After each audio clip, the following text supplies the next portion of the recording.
Εδώ βλέπουμε τώρα που έχει μειωθεί η ποσότητα πέλετ. Τώρα η φλόγα ξεκινάει σιγά σιγά και ανεβαίνει προς τα πάνω. Όταν είναι γεμάτη η δεξαμενή, όταν υπάρχει ποσότητα, δεν έρχεται και η φλόγα πάνω. Οπότε αυτό μας διασφαλίζει να μην γίνει ανάφλεξη του πέλετ στην δεξαμενή. Λειτουργεί, όπως είπαμε, χωρίς ρεύμα η συγκεκριμένη σόμπα και η τροφοδοσία γίνεται με τη βαρύτητα.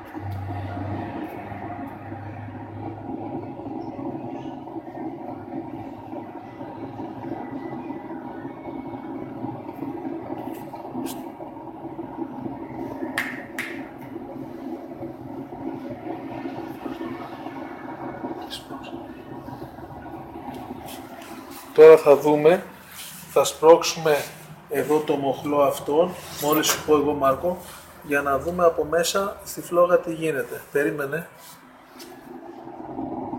Για σπρώξτε να.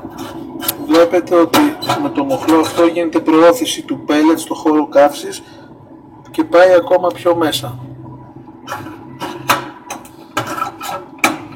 Εντάξει.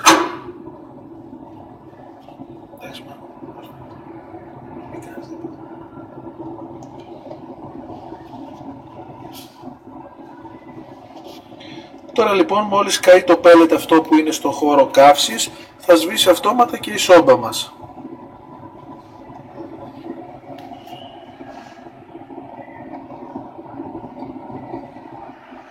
Εδώ είναι το καπάκι της δεξαμενής και πάνω εδώ βλέπουμε τους τουμποσολίνες, 14 στον αριθμό, από τους οποίους βγαίνει ζεστός αέρας, με φυσική κυκλοφορία πάντα.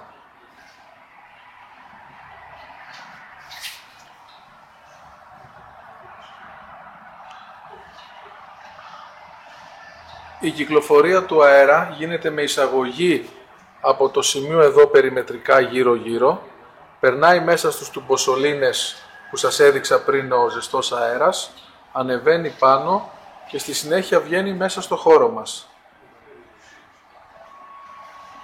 Και εδώ βλέπετε την καμινάδα Φι130, η οποία βέβαια την έχουμε βάλει σπιράλ πρόχειρα, για να γίνει δοκιμή εδώ στην έκθεση. Κανονικά αυτή η καμινάδα πρέπει να είναι ελεία. Όπως είναι δίπλα η καμινάδα που έρχεται από τη σόμπα πέλετ.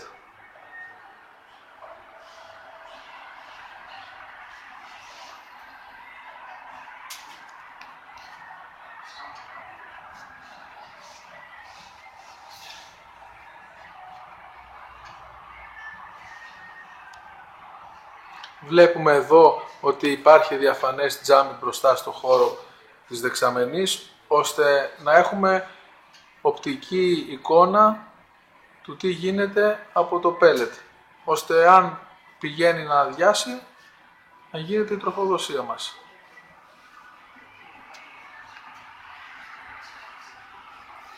Για να δούμε πάλι εδώ πέρα μέσα στη δεξαμενή. Βλέπετε τη φλόγα. Και τώρα θα δούμε το χτένι, το οποίο φράζει τη ροή του πέλετ από τη δεξαμενή προς το χώρο καύσης. Εδώ είναι ο μοχλός αυτός, ο οποίος τον κάνουμε πάνω κάτω. Τώρα που είναι προς τα πάνω είναι τελείως ανοιχτός. Θα τον κάνουμε κάτω το μοχλό και θα δείτε ότι η χτένα θα κλείσει. Θα μας βοηθήσει εδώ πέρα ο Μάρκος να κλείσει το μοχλό σιγά σιγά και θα δούμε τη χτένα πώς θα κλείσει.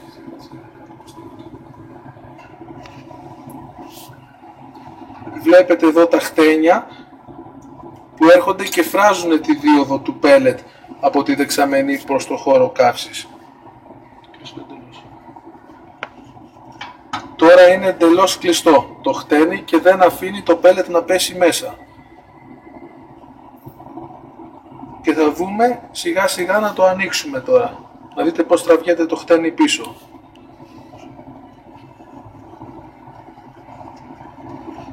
Βλέπετε, εξαφανίστηκε και άνοιξε η δίωδος του πέλετ από τη δεξαμενή στο χώρο καύσης.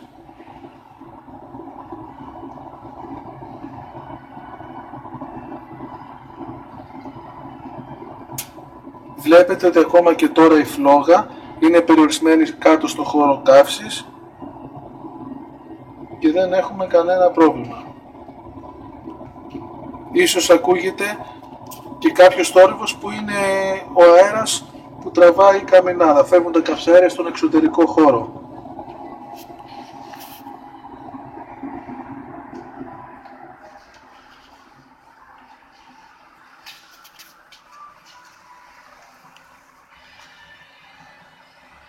Από το μοχλό αυτόν εδώ ανοίγει το πορτάκι.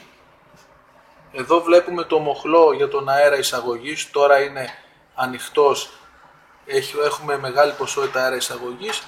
Όταν το πάμε μέσα κλείνει ο αέρας εισαγωγής. Και από κάτω είναι το συρτάρι στο οποίο μαζεύεται η στάχτη.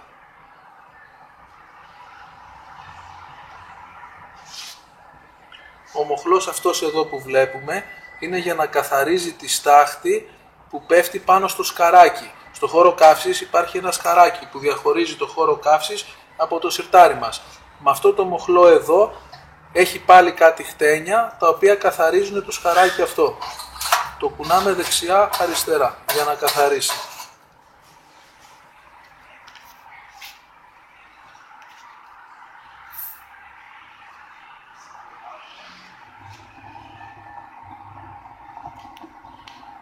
Τώρα λοιπόν θα κλείσουμε το καπάκι στη δεξαμενή και σιγά σιγά θα σβήσει η σόμπα από μόνη της.